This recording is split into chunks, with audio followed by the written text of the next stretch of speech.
Hello guys, welcome back to Hindi explanation of Chinese historical drama The Journey of Flower episode 36। श्रूफोंग वाचिंगो से कहता है कि आज तक मुझे अपने जीने का मकसद समझ नहीं आता था कि क्यों मैं चैंगलियो गया और तुमसे मिला, लेकिन जब तुमने मुझे बताया कि तुम ऑनरेबल सुपीरियर की पॉइजन के लिए डीटी डिवाइस इकट्ठा कर रही हो तो मुझे सब कुछ समझ आ गया। मैं एक पत्थर से जन्मा हूँ और तुम्हारा ये ताबीज ही फ्लेमिंग क्रिस्टल है जिसका मैं एक हिस्सा हूँ। वाचिंगो बोलती है ऐसा नहीं हो सकता, अगर तुम मर भी जाओ तो हम तुम्हें फ्लेमिंग क्रिस्टल से जिंदा कर देंगे। श्रूफोंग बोलता है मैं ही फ्लेमिंग क्रिस्टल हूँ, मैं खुद को कैसे बचा सकता हूँ। वाचिंगो बोलती है ऐसा है तो हम सील ओपन नहीं करते और चलो वापस चलते हैं। पहले ही इसके लिए लू कियो और सैक लीडर नी अपनी जान गंवा बैठे हैं, अब मैं तुम्हें भी नहीं खोना चाहती। श्रूफोंग कहता है ऑनरेबल सुपीरियर की जान मुझसे ज़्यादा कीमती है, ऊपर से मैं केवल एक पत्थर हूँ जिसकी जिंदगी में तुम्हारे जैसे दोस्त का आना ही बहुत है। वाचिंगो उसे रोकती है पर वो अपने आप को कन्वर्ट करने लगता है। वो उसे एक शंख में कुछ बोल के नी मेंटियन को देने को कहता है और बोलता है अगर वो भविष्य में तुम्हें कुछ नुकसान पहुंचाए तो उसे माफ़ कर देना। फिर वो एक पत्थर में कन्वर्ट होकर ताबीज का दूसरा हिस्सा बन जाता है। आगे वाचिंगो वहाँ से तुरंत हॉल ऑफ इमोशनलेस में आ जाती है, लेकिन पाइजुआ वहाँ नहीं होता। तभी वह मोयान के साथ सभी लोग आ जाते हैं। वाचिंगो उनसे बोलती है कि वो अभी डीटी डिवाइसेस नहीं लौटा सकती क्योंकि उसे ईस्टर्न सी में दोबारा जाके बाइजुआ को बचाना है। मोयान सारे सेक्ट के डिसाइपल्स को अपने साथ बाइजुआ को बचाने और वाचिंगो को पकड़ने के लिए ईस्टर्न सी चलने को बोलता है। वाचिंगो कस्टोडियन ऑफ लॉ के पास आती है और बाइजुआ के बारे में पूछती है। वो बोलता है जब तक डीमन गॉड आज़ाद नहीं होगा तब तक बाइजुआ भी उसे नहीं मिलेगा। वाचिंगो ऑब्जर्व द सोल मैटर का इस्तेमाल करती है, लेकिन कस्टोडियन ऑफ लॉ बोलते हैं इसका कोई फ़ायदा नहीं है क्योंकि मुझे खुद नहीं पता बाइजुआ कहाँ है।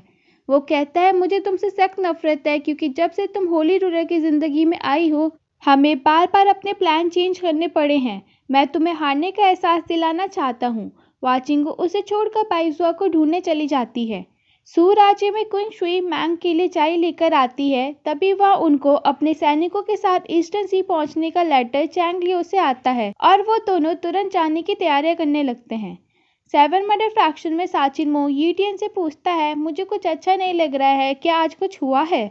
यीटियन बोलता है आज तो सब कुछ शांत है, कुछ भी खास नहीं हुआ है। तभी वह एक दानव आकर बताता है कि वाचिंग को सारे 10 डीडी डिवाइसेस को लेकर ईस्टर्न सी की तरफ गई है।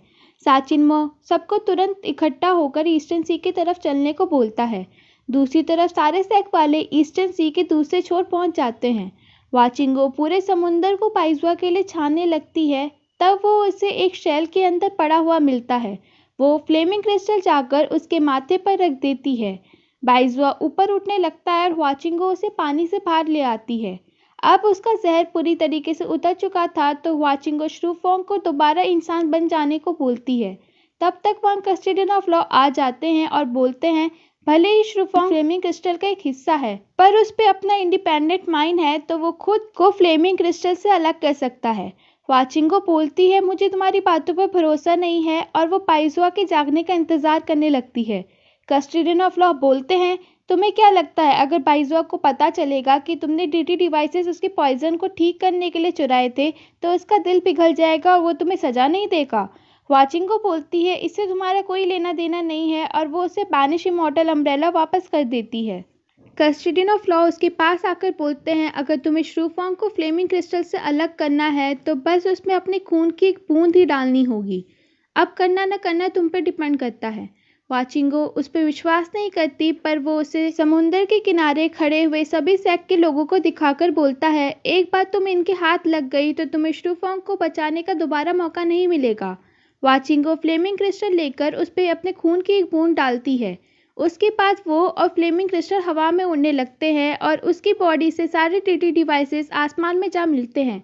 कस्टोडियन ऑफ लॉ भी बैनिश इमॉर्टल अम्ब्रेला हवा में फेंक देते हैं और जोर जोर से हंसकर बोलने लगते हैं डीमन गॉड आ चुके हैं। वाचिंगो बोलती है तुमने मुझसे झूठ क्यों बोला। कस्टोडियन ऑफ लॉ बोलते हैं क्योंकि तुम्हारा खून ही डीटी डिवाइसेस के सील को खोलने की आखिरी रिक्वायरमेंट थी।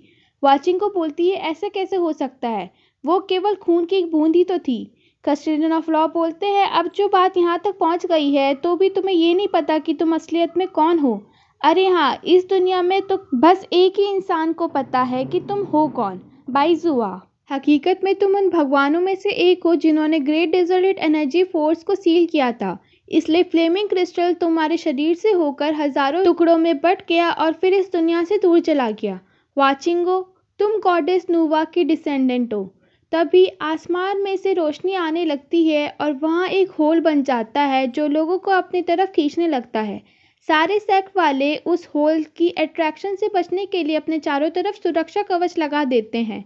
जब माहौल थोड़ा शांत हो जाता है तो सेक्ट लीडर वैन और यीन के मन में भी ग्रेट डेजोलेट एनर्जी को पाने की इच्छा जगती है। तब वो उस वाइट केव की तरफ बढ़ने लगते हैं और सभी सेक्ट में आपस में ही लड़ाई शुरू हो जाती है। कस्टोडियन ऑफ लॉ वाचिंगो से बोलते हैं, अब पता चला कि तुम्हारा खून इतना यूजफुल क्यों है। मैं बार बार यही सोचता रहा कि तुम डिवाइन कॉल्ड्रॉन से जिंदा बाहर कैसे आ गई, वो भी उस भयानक आग से बिना जले हुए। वाचिंगू बाइजुआ से बोलती है, तो आपको सब कुछ पता था, लेकिन आपने कभी मुझे बताया क्यों नहीं। कस्टोडियन ऑफ लॉ बोलते हैं, डीमन गॉड जल्दी ही आने वाले हैं, तो कैसा रहेगा कि तुम मेरे साथ हाथ मिला लो, हम दुनिया पर मिलकर राज करेंगे। वाचिंगो बोलती है, इससे बढ़िया तो मैं तुम्हें रोकते हुए मर ही जाऊं। वो कस्टोडियन ऑफ लॉ पे हमला करती है और बाइजुआ को लेकर जीजू के पास आ जाती है और बोलती है, आपकी दवाई की वजह से टीचर का जहर उतरा है। मैंने होली रूलर का ऑर्डर पूरा किया और 10 डीडी डिवाइसेस इकट्ठा करके ग्रेट डेजोलेट एनर्जी फोर्स खोल दी। जीजुन कहती है, ये तुम क्या कह रही हो। वाचिंगो बोलती है, आप टीचर के उठने पर उन्हें यही सब बताना। फिर वो बोलती है, क्योंकि ये सब मेरी वजह से शुरू हुआ है तो ख़त्म भी मैं ही करूँगी। उसके जाने की थोड़ी देर बाद बाइजुआ को होश आ जाता है और वो आसमान की तरफ देखता है तो वॉइड केव खुल चुकी थी। वाचिंगो सेक्ट लीडर वैन और यीन को वॉइड केव में जाने से रोकती है और सारे सेक्ट लीडर्स के पास आके बोलती है, हमें साथ मिलकर ग्रेट डेजर्ट एनर्जी को सील करना है, ना कि आपस में ही लड़ना है। लेकिन सेक्ट वालों को तो केवल वाचिंगो को पकड़ने का भूत सवार होता है। तभी वहाँ होली रूलर और 7 मैटर फैक्शन वाले आ जाते हैं। साचिमो वाचिंगो से बोलता है कि तुम्हें जो करना है तुम वो करो, इन्हें मैं संभाल लूंगा। स्टूडेंट ऑफ लॉ आकर बोलते हैं, हमें केवल 7 दिन तक रुकने की जरूरत है, फिर ग्रेट डेजोलेट एनर्जी हमारी हो जाएगी।